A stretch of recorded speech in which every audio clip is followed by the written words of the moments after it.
Hello, everyone, and welcome to another live Ember Sword QA.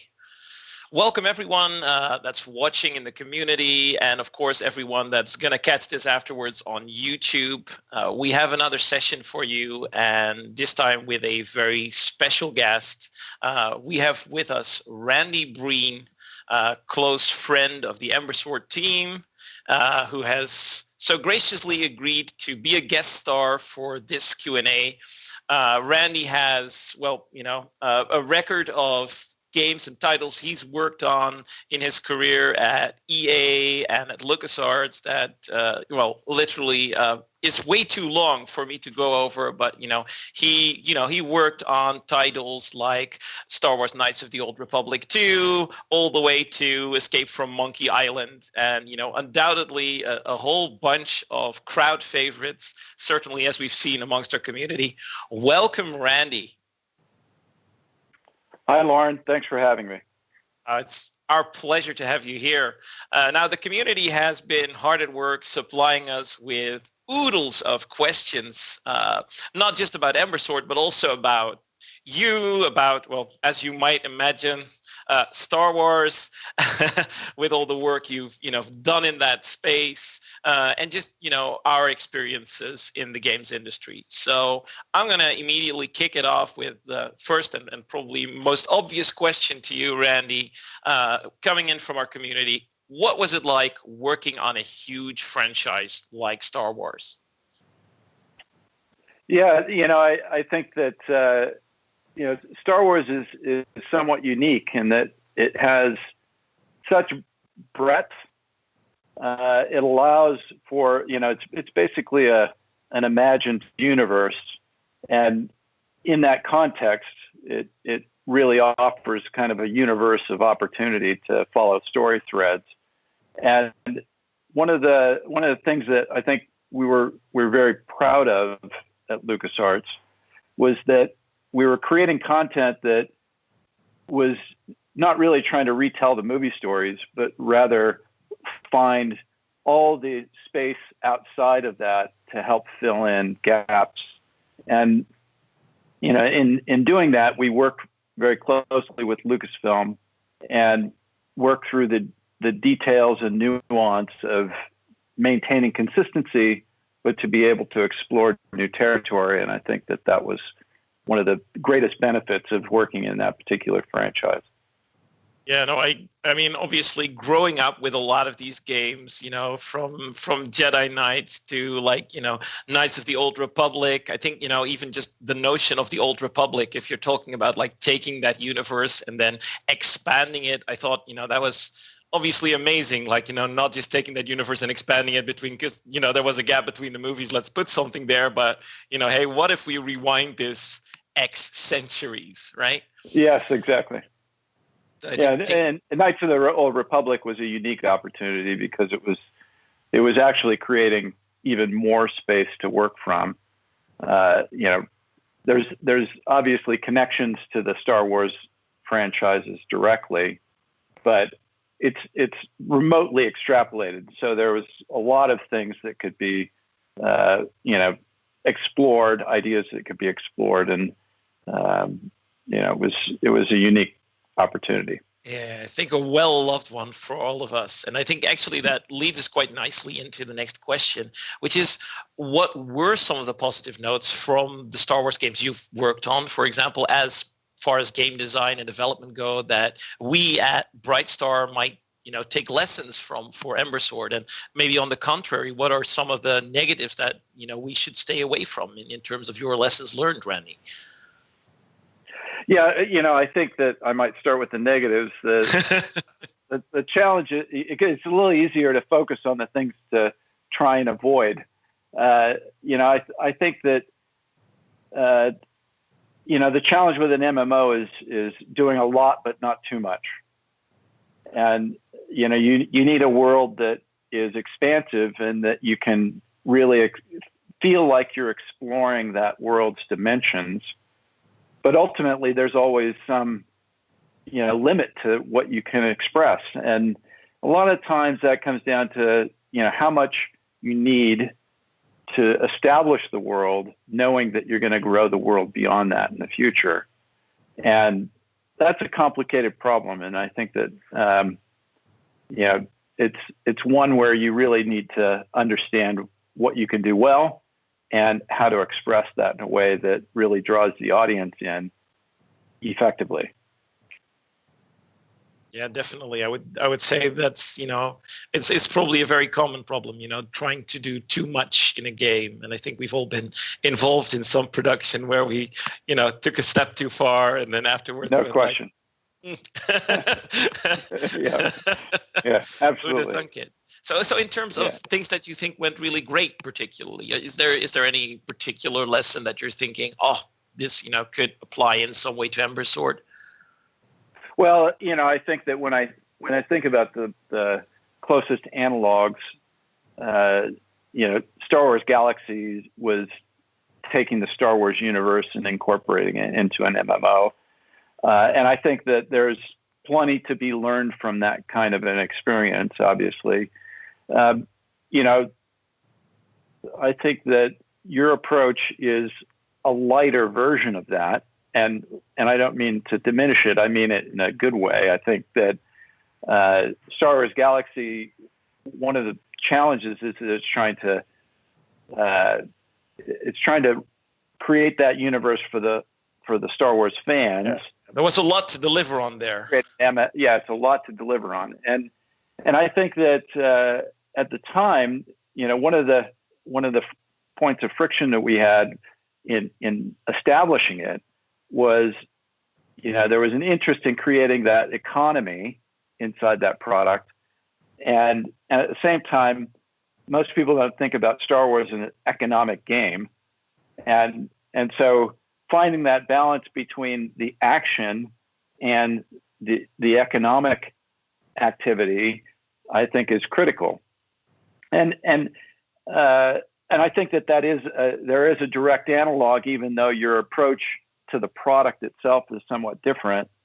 That balance is key, because both things are motivating. I mentioned that I was playing Eve Echoes right now, and one of the things you find is that the economy is at the forefront, and at the same time, most of the motives are coming from the action.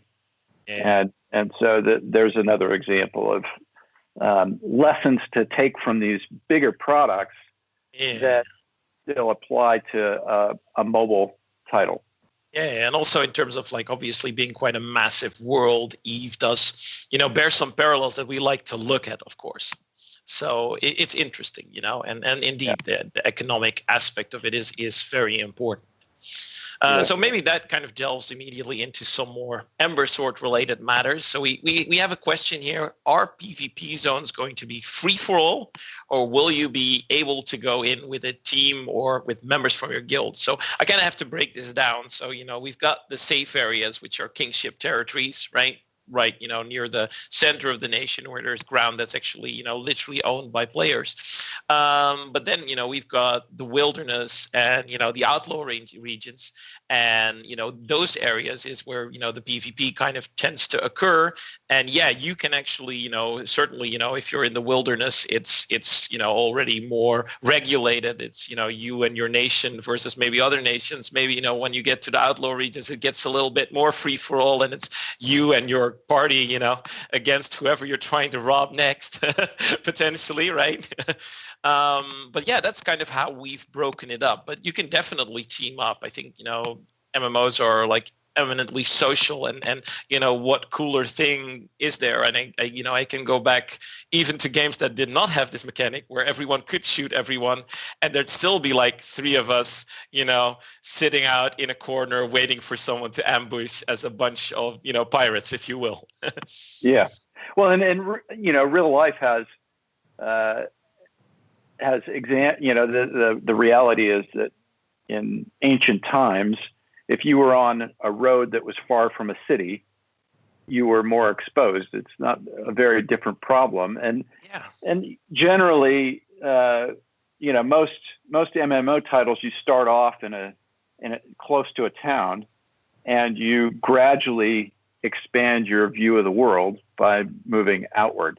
And so that sense of danger is progressive, and it's kind of a natural effect of that.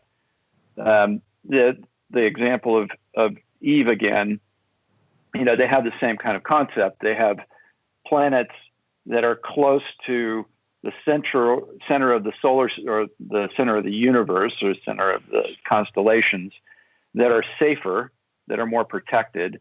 And then as you go to the outer regions, there's less protection. And so I think that metaphor holds up.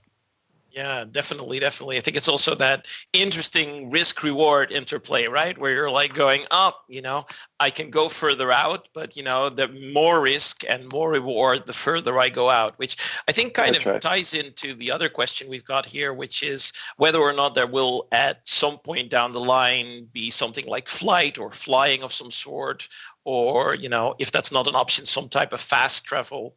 And then say, of course, the amount of goods that you can carry could be restricted. And I think, that's an interesting one to kind of relate to that. Because, there's a lot of things going on in Ember Sword. We have this, sort of technology that's almost like magic because, the people don't quite understand it anymore.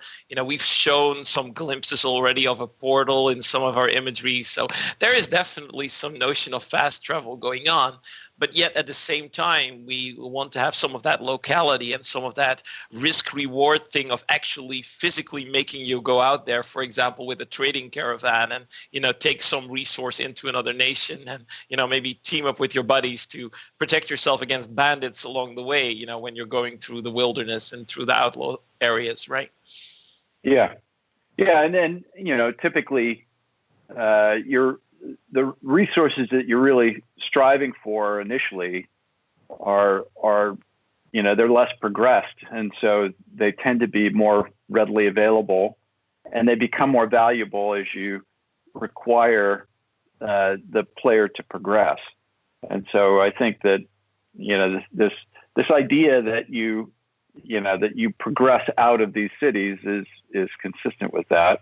The question of flight, though, is really a creative question about how to introduce long-range movement through the game in that fantasy in a way that's consistent with the rest of the material, and that's really a creative question.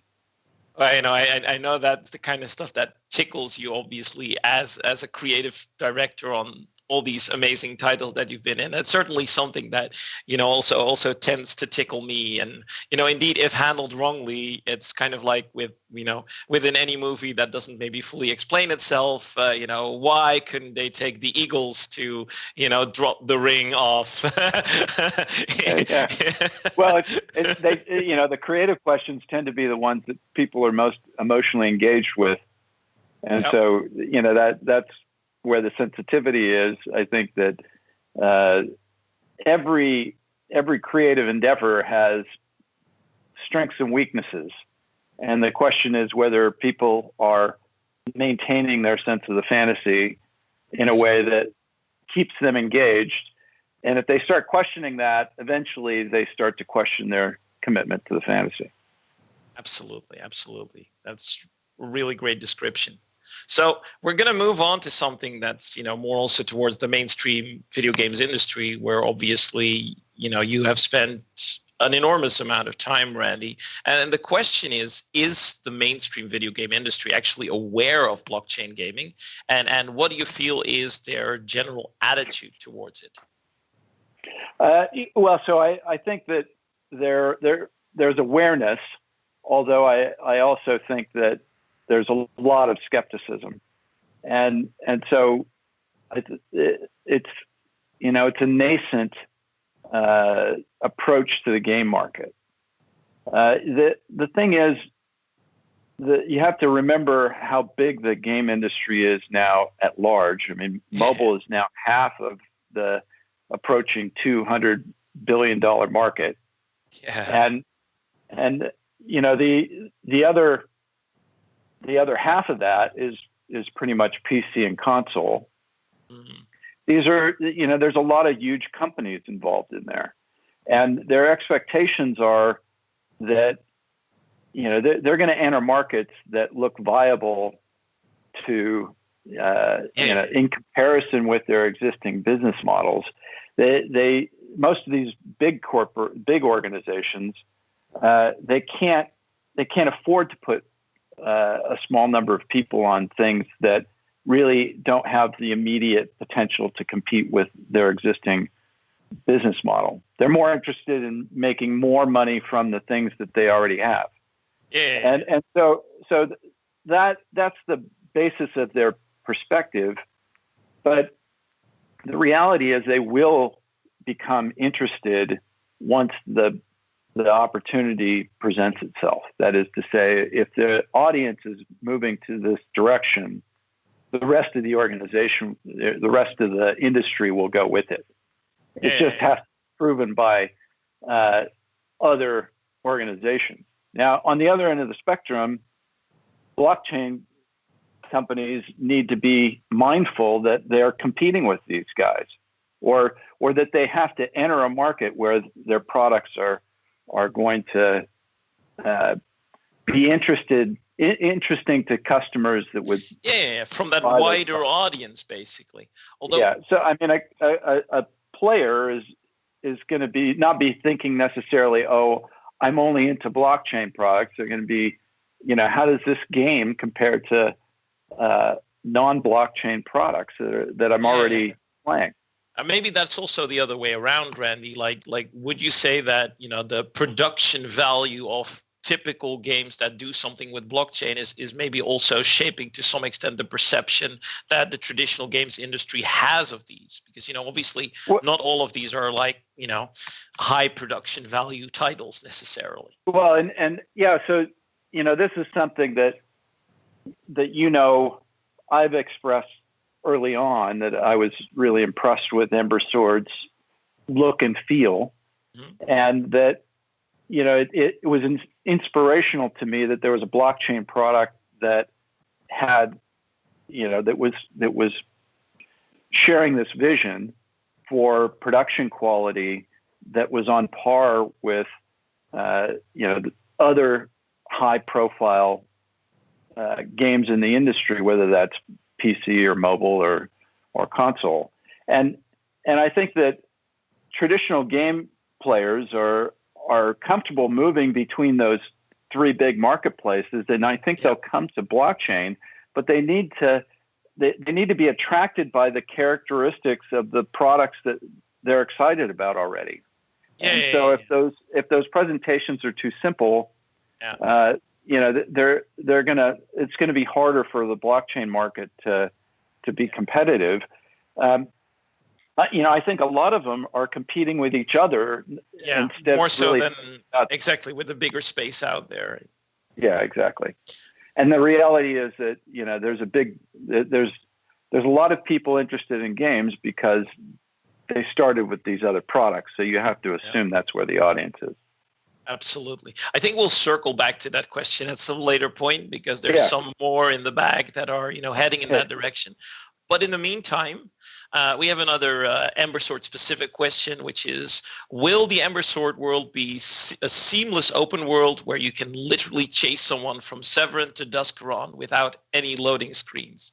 Now, as MMO veterans, Randy, we can have a probably hearty laugh at the, loading or synchronizing notion. But let's first answer the obvious question. Yes, you can absolutely in Ember Sword chase someone all the way from 𝐁𝐤𝐵 to 𝐷𝐴𝐾𝐸 without a loading screen. You may, however, run into a party of bandits that takes you out before you catch up to them, but because it's quite a walk. But you can definitely do it. We strive to do everything we could, obviously, to make for a seamless experience. Yeah. Well, and I think that there's a lot of approaches to achieving that result, but it's still an impressive one. Effectively, you have to, from a technical standpoint, you have to compartmentalize the number of players that you can manage in a given space, simply because there's a certain amount of processing power required to orchestrate the communication between them all. Yeah, absolutely. And modern systems tend to be more focused on the number of participants in the space it's managing rather than the area that the occupants occupy. Yeah. And I think that it's my understanding that that's your general approach. I don't know if you can elaborate on that further. Yeah, no, absolutely. We do something special there, of course, in the sense that indeed, like, when you look at how we obviously can manage such a big world with so many players and not have to deal with these types of loading issues, there's a lot of infrastructure that comes into that, right? There's from the dedicated proxy server that you sort of connect to that brings you into our world ecosystem, to all these world servers, these types of what traditionally you might call zone servers that are not just in charge of some particular area of the game all the time, but rather are amongst themselves, like continuously taking responsibility for particular segments of the world and passing those around if one of them gets more loaded than the other, right? Because there's it's insane how much juggling is going on behind the scenes to actually deliver this type of experience. You don't know it, but sometimes in 10 seconds, your whole context of the world around you might have been passed around twice to different servers, and you're still feeling like you're in like one continuous experience, which is frankly quite amazing. And we've come a long way in terms of technology like that, as opposed to I will travel back in my past, like Neocron, that was 15 plus years ago, even more, and we literally were running every area on an individual server, and if one of those went down, then anyone who would step into that area would get into synchronization hell until they kind of like exited back out and then went back into their zone, and everyone who was in that zone was essentially sort of just disconnected from the game until that thing came back up, because there was nowhere for the login server to send them. And essentially MMOs were like big FPS games that just had 3,000 levels, which all had like loading barriers in between them. Yeah.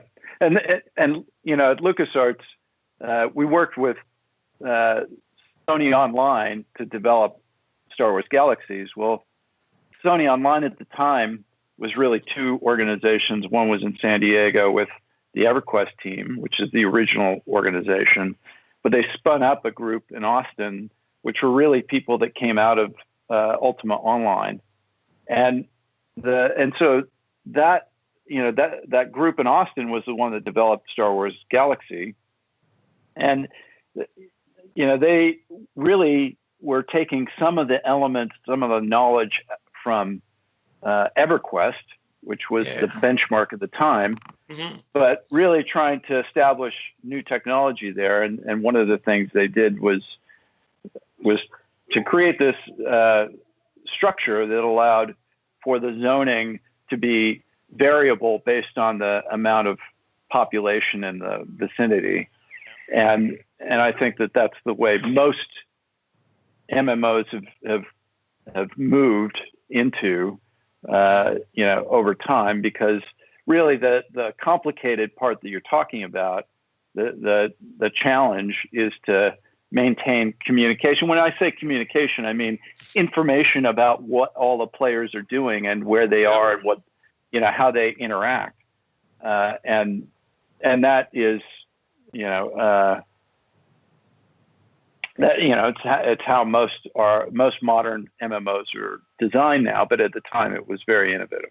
Yeah, absolutely. Yeah, I remember back in those days, indeed, even for us, also EverQuest was kind of the standard to look at. All right, well, moving from that topic, which I'm sure some of our developers could spend an entire QA about. We have another question specifically for you, Randy, which was, how was working on the Star Wars games in terms of creative freedom for developers and game designers? Well, so LucasArts was interesting in that it had a very tight relationship with Lucasfilm and Lucasfilm licensing, and so generally early on with any of these approaches, there was a dialogue around what we could do that they would approve of. I think that over time that we gained freedom over time as we develop trust with them that we were treating the property effectively. But I think that one of the unique things about Lucasfilm, LucasArts, was that we were able to operate outside of the storyline of the product itself, or out of the franchise films themselves. What I mean by that is that a lot of movie titles end up with, if you're developing a movie title, you're often having a conversation around what did the movie do? Yeah. And really what they mean is, what is the story of that film? And then if you're not interacting with people that are sensitive to interactivity, they assume that you need to follow the story. We've got a visitor out front, so that's all right.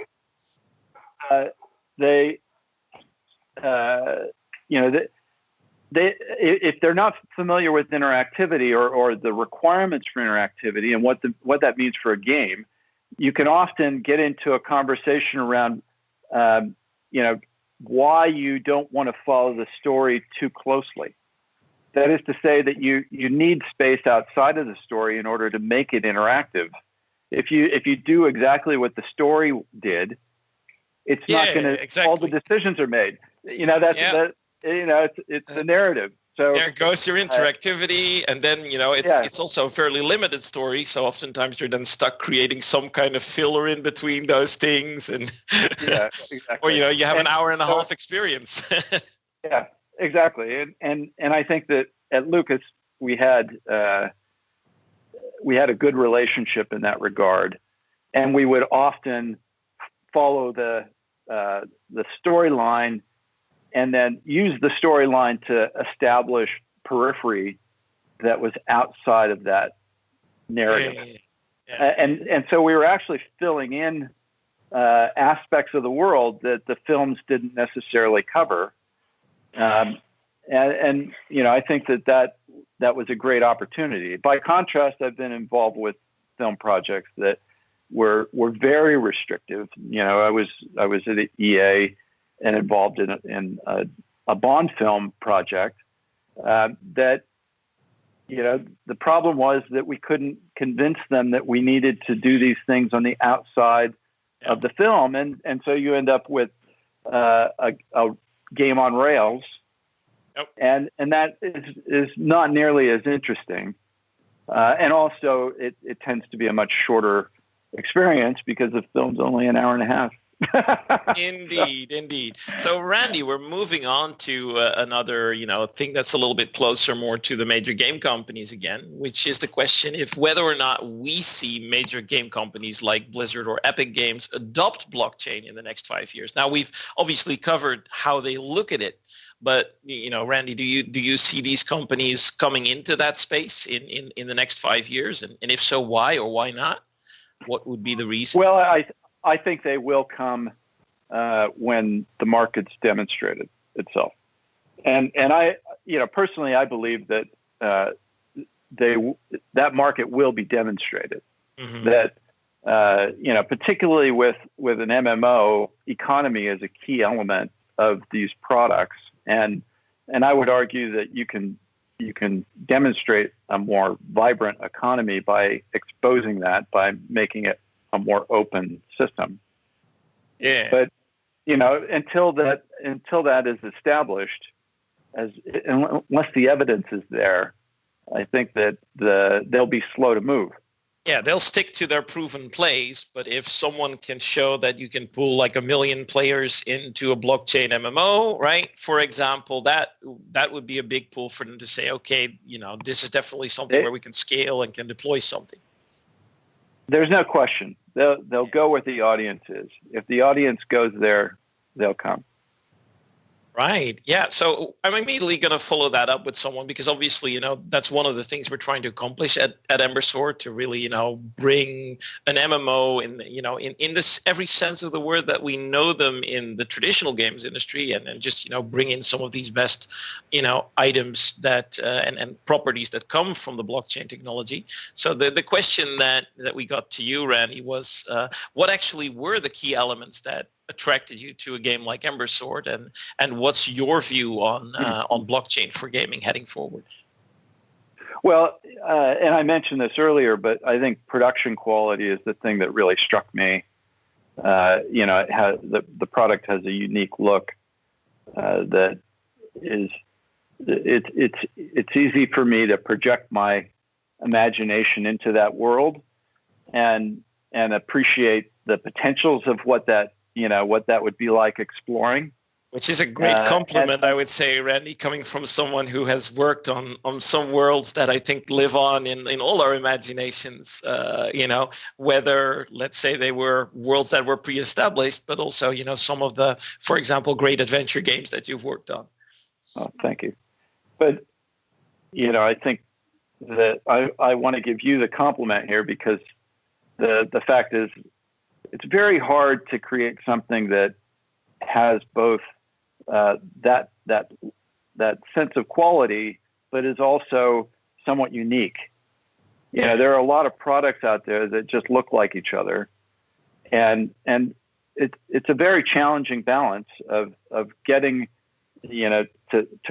getting that level of refinement around something that is actually differentiated. And I think that with what you've been able to show so far, you've been able to achieve that, in my view. I mean, I would have to also pass that compliment down to the team, of course, because you're totally right, Randy. It's so tough to make something, especially with so many things having been done already, that doesn't feel like, oh, the next X or the next Y, and is so familiar. So it's really awesome to see, how all of these different talents are kind of pulling together to come up with, this unique visual style, this unique world, this unique lore, all these unique elements that really make Ember Sword Ember Sword. I think that's, as you know, it's one of those gratifying things of, being involved in the creation of a world like this at a high level. Absolutely. Speaking of creating this world at a high level, we've got a question about the questing system, which is whether or not that's dynamic or if there is some other RPG we could compare it to. Now, we probably won't dive into this question for too long because actually there are some really great podcasts that I would recommend you listen to about them. But in a nutshell, what it comes down to is we're doing a lot of things with something we like to call an AI game master that is actually spinning up quests for players and groups of players by basically generating them. And this is taking a lot of inspiration from games like, Left 4 Dead that had something like an AI director that was kind of, balancing the game and making things happen as you move on. So I would not immediately spot an RPG I could directly compare it to. Maybe Randy has some thoughts in that regard, but that's sort of the long and short of how we're doing it. Well, I would have to have a better understanding of the quest system myself, but I would, I appreciate your objective, which is that making quests feel like they're natural and part of the experience, as opposed to really just a list of things to run through. It's yeah.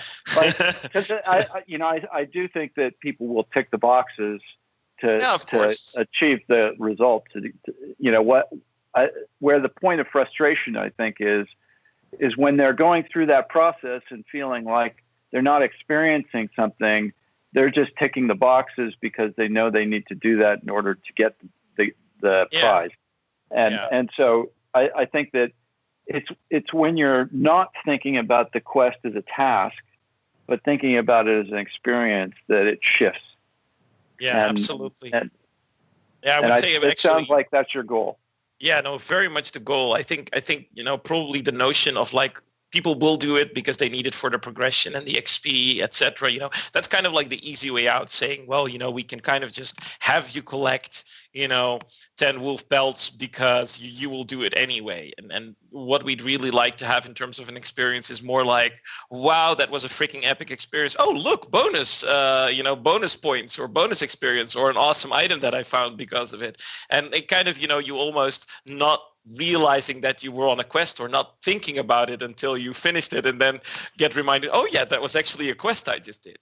I think, that's kind of the way to go for games. So we have another one for Randy. Speaking of, innovative features, we were just talking about one. We've got the question: what's the most innovative game feature you have worked on? I think it's these are when I think about these things, it's a bit of a muddle because there's a lot of different products in my background. They're very different from one another. It's tough to pick a favorite, right? Well, and I think that also as my career progressed, I went from a designer on a project and a producer on a single thing to running multiple projects with producers of their own, and that's where I was at LucasArts, where I effectively advised these groups that were building the products, and so there's a level of separation, between an advisor and the person actually doing the work. So I could, my job was more of an editor in that regard, as opposed to someone that was conceiving of that. Even as a creative director in some of the projects I've worked on, I mean, you probably had this experience. Yeah, absolutely. You have designers that are running systems. You can't just tell them what to do and expect that to be good. Typically, you're giving them an area for them to craft something, and then you're trying to guide them into a result that is coherent and works with the rest of the product and so on. The larger the game gets, the more you have to do that. Yeah. So I'm gonna go back in history further and say, my own involvement in this regard, probably, my own direct involvement comes out of Road Rash more than anything, which is a product that at the time I was a producer. I had worked on a number of products at EA, mainly simulations and driving, and EA wanted to enter the console business with the Sega Genesis, and the task was to build a driving game for the Genesis. Well, I was into motorcycles, and so I was an advocate for that. But I was also had just developed a number of racing games, and I love racing games, but they're also very restrictive. Mm-hmm. And so, that when I say restrictive, I mean they have a very repetitive. In order to have a good racing game, you need an experience where you're refining your ability to whittle away a couple seconds off of your times each lap, and you do that over and over and over. And I can get into that. I do that on a real motorcycle, on a real track. Mm-hmm. And at the same time, a lot of people would just drive them crazy because it's too repetitive, right? So what I'm getting at is it's not for everyone. And so when I was tasked with this idea of, delivering a driving game for the console market, I was interested in an experience that was entertainment more than just driving. I wanted a driving element, but I wanted it to be entertainment. And Road Rash came out of that, both because I was a motorcyclist, but also, really funny technical things. Like, it turns out that, Sega had an issue with sprites on a line. And I literally made the argument that motorcycles were more effective on the screen because they were vertical instead of wide and horizontal. They didn't consume as much fill rate. Because if you had 7 sprites on a line, basically the 8th one, everything disappeared, and you couldn't control what was on the line at the same time. Yeah. And so we ended up in a situation where I was arguing, look, the motorcycles are vertical. We can put bigger elements on the screen at the same time. Yeah. And that was part of the rationale for it. That and another thing was, I was adamant that watching the back of a person on a vehicle was more interesting than watching the back window of a car. Yeah, which true. And so from that, a lot of other creative things came out of it. And really, I pitched the game on these there was a technical basis for the arguments, but but my passion, that passion. Yeah. Oh, I think that's such a great story. To some extent, Randy, this kind of reminds me of, of Chris Roberts games where, you had like Fighting Falcon, Falcon 3.0, things like that. You had these flight sims, right? And then Chris Roberts comes with something like Strike Commander and Wing Commander. And it's just a notion like, these simulators are nice, but they're not necessarily entertaining. Seeing a blip 3 kilometers away being popped by a rocket or by a missile that you fired at it is, not brilliant. But what if we could, like literally be up his tailpipe and then fire like a Sidewinder up it? And like, obviously, if you think about it, it made no sense. Most of the time jet fighters don't do air-to-air combat at 25 or 50-meter distances, but it was so much fun. And I think yours is a perfect analogy to that story. So thank you for that one. That's really great. My pleasure. Yeah. So I have another Ember Sword question, which is related to play to earn. Whether or not, Ember Sword will offer that opportunity. I think that's actually a relatively, brief one to cover. I mean, we could go much in depth into it, but yes.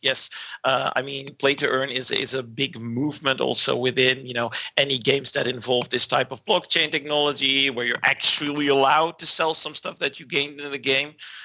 So yeah, we're very much looking forward to, seeing people enjoy this game and also get value out of, achieving great things in the game by, being able to sell on their awesome cosmetic collectibles that they find, or even trade in land, etc. Well, and I'm going to speak more generally. I'm not speaking about Ember Sword particularly, but I think that at a more base level, the reality is that any one of these games, you can sell the accounts. And that, typically when you're talking about a product where it takes years to develop, and you have players that want to skip that, and often those players are people that are already playing the product, but they want a second account. And so it's not really about skipping the process. It's more about not having to work through, that much time in order to be able to have a second experience in the product that is similar to what they are familiar with.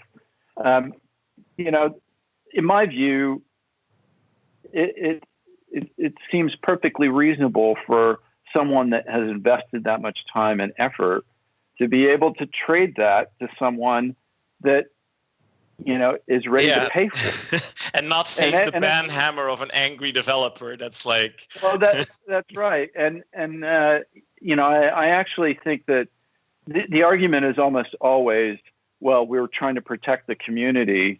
But I also think that, it really is usually more of a financial concern. And there's ways to structure those agreements so that basically the publisher is still getting a little bit of the transaction in order to be able to keep the business running, which is in their interest. But if that's actually generating a more vibrant economy, then in the end it's good for everyone. Yeah, I kind of like to compare this with, this weird notion of, let's say you've made a nice stamp collection, and then when you threaten to sell it off, the U.S. Postal Service comes for you because, they supplied the stamps. I mean, there is a more constructive way, obviously, about this, and we could spend a lot of time on that. But that being said, we're getting close to the end of our time for tonight, so I'm going to select 2 more questions to cover that should, be fun and interesting for everyone involved. So here's one to you, Randy. Do you have any crazy stories that you can share from your time as a game developer?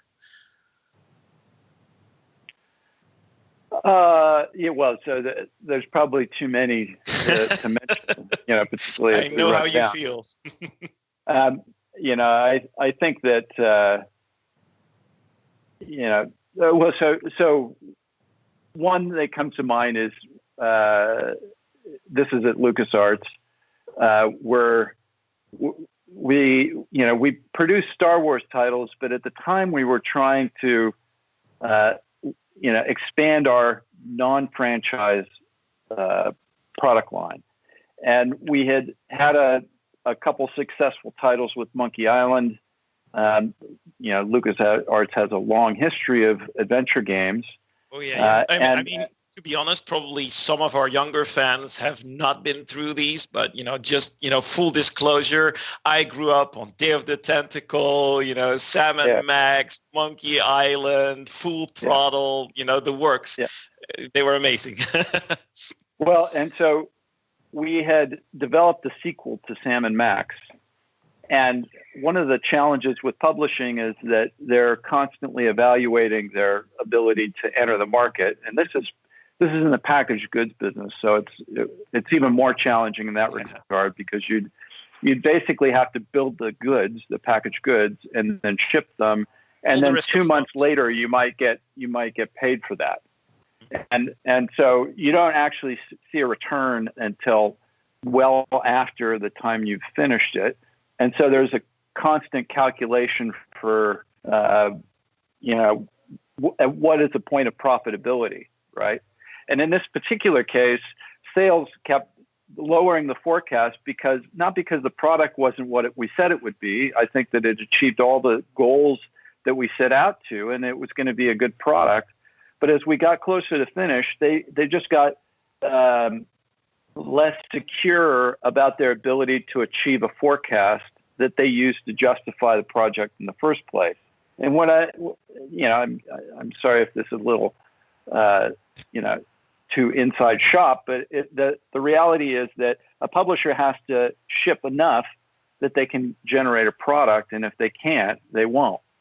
And so that's why you see some titles never come to market. In this particular case, we announced that we were shutting the project down, even though it was finished, because it was going to cost too much to package it if they couldn't get the sales up to a certain level. Well, the craziness of the story, we're all frustrated with this process, wanting to ship the product that we had finished. And the craziness of it is that we ended up with a petition with thousands of signatures that were higher than the number of units they forecast. Yeah, so they were like, we're only going to sell X, and there was more signatures just on the petition to get the game out there. Exactly. And so I think that, publishers struggle with these kinds of problems. Digital delivery makes it a little bit easier, but it has its own challenges. And so, it's a publisher has there's a lot of decisions that are going into publishing that can complicate the story. But yeah, on the bright side, it gives more nimble players like us, a place to do some really awesome stuff that others might not be quick enough. And the Sam and Max team went on to build that product as a separate organization, Telltale Games. So. Yeah, exactly. There you go. All right. One more for the road. This is a good one for, because, whenever we're talking games, obviously there's people in the community that, love everything games and would love nothing more than to be involved in it. So here's a question. What would you advise someone interested in being in the business of creating games, to do? What would you advise them to do if they want to get involved in this? Well, so one is play games. It helps. And you need to know what you like, and I think that knowing what you like and developing skills that support that interest is the first start. Having skills that are based in programming or art are solid foundations, but it doesn't have to be that way. My background was technical, but I came in as a junior producer at EA, And what I found was that I had a skill for being able to deconstruct the problems that are associated with finishing a product. So, I was able to articulate the things that needed to be done in order to get the result that we were striving for. And so, a viable intro into the industry is Q&A. Now you have to be able to not only do that job well, but also demonstrate a certain opinion and leadership for content that leads people to believe that you're able to do, take on bigger things.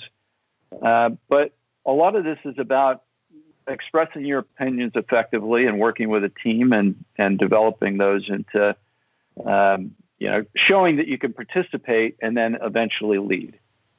Yeah, exactly.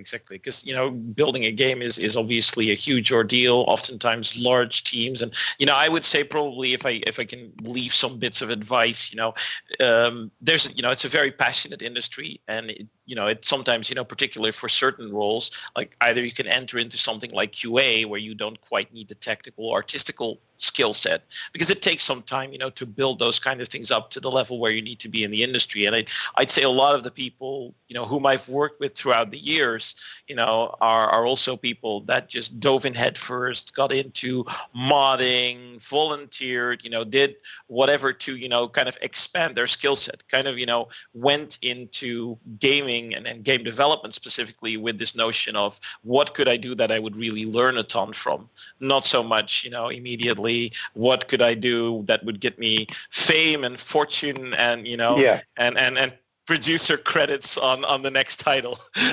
Well, and I think that, it's easy for someone that's coming in from the outside to think that, if they just express their creative ideas, they could fix everything, or they could, lead the way.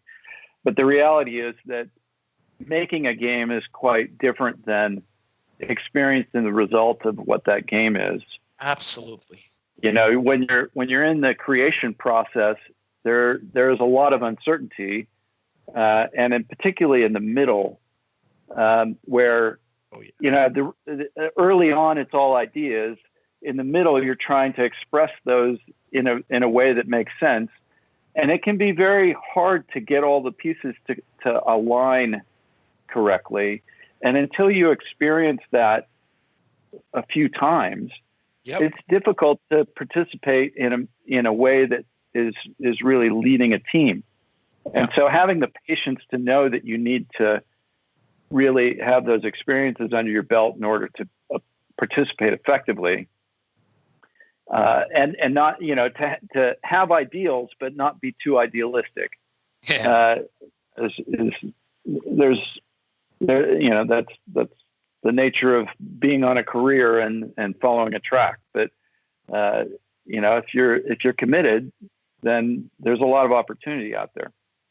Yeah, absolutely. And I would say that, the games industry is, to some extent also very meritocratic in that sense. So if you do, if you can be humble enough and you do show, that potential and you do contribute to things, it's something that tends to get seen and, make its way out there and will earn you those opportunities.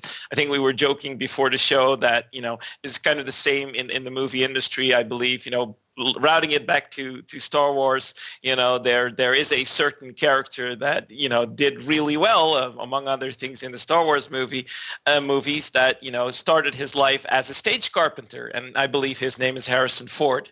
And, I think maybe we take that lesson home with us. Randy, thank you so much for joining us. It was tremendous to have you here. And we're going to close it down over here. Everyone in the community and everyone on YouTube, thanks for watching. And Randy, I'm very much looking forward to having you on show sometime again in the future. Thank you so much for sharing with us. Sounds good. Thank you.